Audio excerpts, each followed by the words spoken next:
আসসালামু আলাইকুম ওয়া রাহমাতুল্লাহি ওয়া বারাকাতুহু। আজকের ভিডিওতে আমি ক্লাস 7-এর ইসলাম ও নীতিশিক্ষা বিষয়ের অধ্যায় 1 আকাইদের পাঠ 3 কুফর নিয়ে বিস্তারিত আলোচনা করব।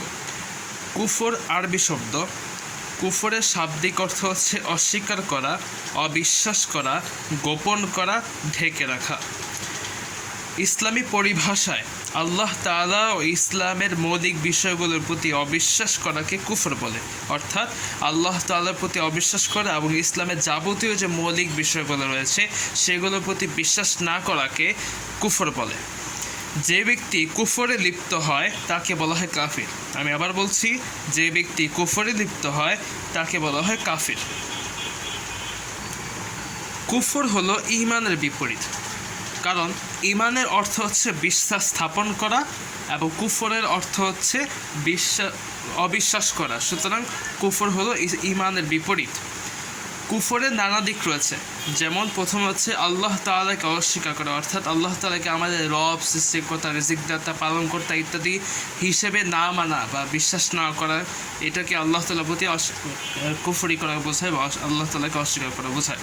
আবার ইসলামের অন্যান্য বিষয়গুলো অস্বীকার করা, যেমন নবী, রসুল, ফেরেশতা, আসমানি কিতাব, পরকাল, তাকদীর, পুনরুত্থান, জান্নাত, জাহান্নাম ইত্যাদিকে অবিশ্বাস করাও কুফরি।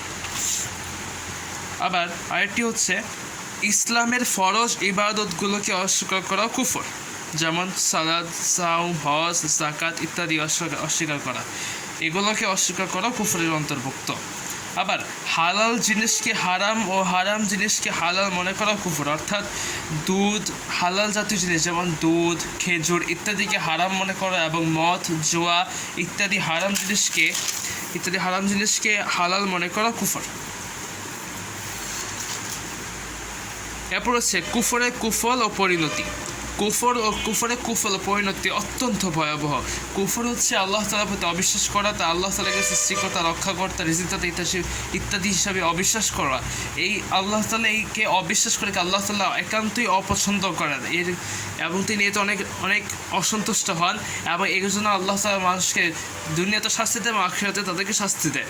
কুফর ও কুফলের পরিণতি অত্যন্ত ভয়াবহ এবং এটি নৈতিকতা আদর্শের বিপরীত। আল্লাহ তাআলা বলেন, ওয়াল্লাযীনা কাফারু ওয়া কাযযাবু বিআয়াতিনা উলাইকা আসহাবুন নার হুম ফিহা খালিদুন।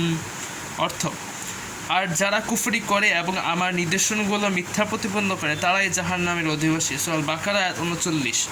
এখানে আল্লাহ তাআলা বলেছে যারা কুফরি করবে এবং যারা আল্লাহ কুফরি করবে, যা অর্থাৎ আল্লাহ তাআলার প্রতি অবিশ্বাস করবে এবং আল্লাহর নিদর্শনসমূহকে মিথ্যা প্রতিপন্ন করবে, তারা জাহান্নামের অধিবাসী। এটা সূরা বাকারা আয়াত 39 নম্বর আয়াতে আল্লাহ তাআলা এটা বলেছেন। তো আমরা এ থেকে বুঝতে পারছি, যদি আমরা কুফরি করি তাহলে আমরা জাহান্নামে চলে যাব বা জাহান্নামে শাস্তি ভোগ করব। এখন আমরা কখনোই এই ছিল আজকে টপিকে বিস্তারিত আলোচনা। এখন আরেকটি কথা হচ্ছে যে আল্লাহ তাআলার প্রতি যদি কেউ ভুলে কুফরি করেও ফেলে তাহলে সে প্রথমে পুনরায় ঈমান আনবে, পরে আল্লাহ তাআলার প্রতি আল্লাহ তাআলার কাছে ক্ষমা প্রার্থনা করবে কুফরের জন্য, এবং পরবর্তীতে এই ধরনের কাজ না করে সেই প্রতিজ্ঞা করতে হবে এবং তাই সেটার উপর অটল থাকতে হবে বা সৎ প্রচেষ্টা চালাতে হবে। তো এই ছিল আজকের টপিকের বিস্তারিত আলোচনা। যদি ভিডিওটি ভালো লেগে থাকে অবশ্যই লাইক দিবেন, শেয়ার করবেন এবং আমার চ্যানেল সাবস্ক্রাইব করবেন।